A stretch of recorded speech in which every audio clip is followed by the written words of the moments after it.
Alors, la notion de dynamique territoriale est particulièrement décisive quand on s'intéresse à la médiation dans le champ social. D'abord, peut-être définissons cette notion de territoire. Le territoire, c'est d'abord un territoire physique, un espace, l'espace de vie de la personne, là où elle vit, là où elle se déplace pour aller travailler, pour aller faire ses courses, pour aller voir des amis. Ça, c'est la première acception du territoire.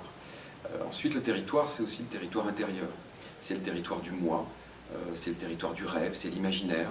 Ce sont les cartes mentales de cette personne, ses représentations. Il faut envisager le territoire dans ces deux aspects, parce que l'enjeu pour des personnes en difficulté, pour des personnes isolées, c'est d'arriver à se redéployer subjectivement, c'est d'arriver à exister plus intensément, c'est d'arriver à inventer leur vie. Et pour cela, pour inventer sa vie, pour se déployer, il faut se projeter. Donc se projeter dehors, se projeter avec les autres, se projeter dans le monde, mais aussi se projeter intérieurement pour exister plus intensément, d'une manière plus riche, plus ouverte.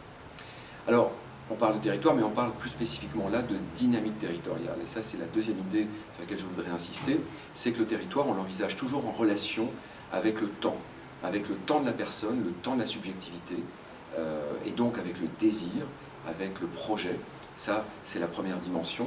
Et puis l'autre dimension, c'est que le territoire physique, il est aussi à envisager en fonction du temps, c'est-à-dire en fonction de l'heure de la journée, en fonction de la semaine, en fonction d'une organisation qui sera toujours spatio-temporelle. La vie, elle s'organise dans l'espace et dans le temps, et donc on a tout intérêt à envisager cette double dimension.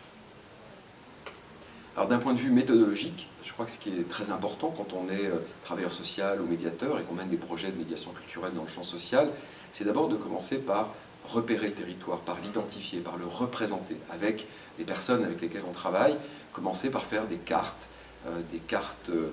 partagées, des cartes subjectives, des cartes sensibles, où la personne va pouvoir représenter tout simplement son quartier, la ville, et de regarder ensemble, collectivement, ce que raconte cette carte, qu'est-ce qu'elle dit. Alors pour des personnes isolées, pour des personnes qui souffrent d'isolement, la carte va être très intéressante, c'est un point de départ très riche généralement pour mettre en récit, par la médiation du dessin, du graphisme, pour mettre en récit la situation de vie de la personne. C'est un point de départ ensuite pour discuter, pour échanger, pour nourrir la relation, et aussi très vite peut-être pour mettre en place des projets. Parce qu'on va se rendre compte qu'il y a des destinations dans le territoire que la personne ne connaît pas, qui sont excitantes, étonnantes, intéressantes, curieuses, chargées d'émotions, d'affects positifs.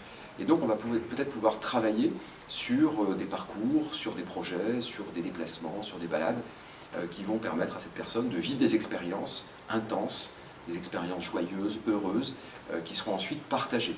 Et ça, c'est aussi très important, c'est que tout ce qui va se jouer sur un territoire, autant que possible, il faut le mettre en récit, le mettre en image. Il faut que la personne ait la possibilité de raconter, de partager ce qu'elle a vécu, ce qu'elle a vu, ce qu'elle a traversé au sens propre et au sens figuré, parce que c'est dans le récit aussi que la subjectivité se déploie, se répare et se réinvente. Nous existons par le récit. Et donc il est fondamental qu'il y ait des occasions de discussion, de représentation dans des petits films, dans des petits textes, dans des discussions, voilà, pour aider la personne, lui offrir des possibilités de se raconter, et donc d'augmenter finalement son existence. Alors, travailler avec des cartes, donc pour faire un repérage, mais aussi pour imaginer des projets, c'est un point de départ. Ces cartes, elles seront toujours en même temps objectives et subjectives, en même temps fondées sur des repères spatiaux, des transports en commun, des lieux où on va devoir aller, mais aussi sur l'imaginaire de la personne, sur sa carte mentale, sur ses représentations, sur ses a priori, sur ses angoisses. Donc, cette carte, c'est un outil très riche, et il ne faut pas hésiter à la développer, à la travailler, à y revenir. C'est une manière de fixer, encore une fois, une situation, mais aussi de construire du projet. Alors, la carte, on peut l'augmenter. Et l'enjeu, je pense, de tous les projets de médiation culturelle dans le champ social, c'est d'augmenter la carte. C'est de l'enrichir, c'est de l'amplifier, c'est de lui donner du relief, de la texture, de la couleur. Ça veut dire quoi concrètement? Ça veut dire inventer des projets qui seront chargés d'émotions, de désir, de plaisir.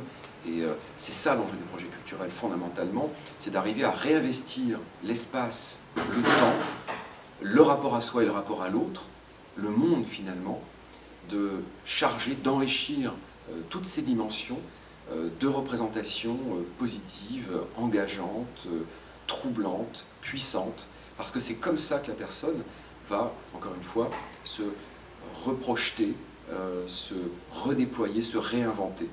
Tout l'enjeu, il est là, c'est d'augmenter la capacité d'agir des personnes, c'est d'augmenter leur plaisir à exister, c'est d'élargir leur imaginaire pour qu'elles soient en situation d'inventer leur existence de manière autonome, de manière créative.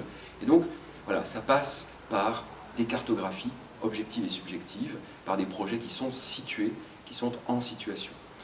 J'ajouterai un dernier point, c'est que ce rapport au territoire au pluriel, ces dynamiques territoriales, elles doivent fondamentalement, ces dynamiques territoriales, s'envisager d'une manière créative. La cartographie, le rapport au territoire doit devenir un rapport créatif, un rapport où la personne peut ajouter quelque chose, peut raconter autre chose, peut s'inventer avec les autres, avec elle-même et avec le monde. Alors, réenchanter l'ordinaire, je trouve que c'est une très bonne idée pour parler autrement des dynamiques territoriales, parce que c'est effectivement l'enjeu premier, c'est d'arriver à réenchanter la vie. Alors, réenchanter dans quel sens? Je crois à réenchanter au sens où il faut faire entendre la voix de la personne isolée, de la personne en situation de précarité, par les projets culturels, par la médiation culturelle. Elle doit réussir à se réinventer. Et donc on doit entendre sa voix, elle doit projeter sa voix avec les autres, quelque part sur un territoire, en situation. Et c'est ainsi qu'on réenchante. Donc c'est pas du tout l'artiste, le danseur, le chorégraphe, le musicien qui va venir apporter de la joie, apporter du bonheur, apporter un réenchantement. Non, non, je crois que c'est vraiment une relation créative aux autres, à soi-même et au monde qui doit se déployer.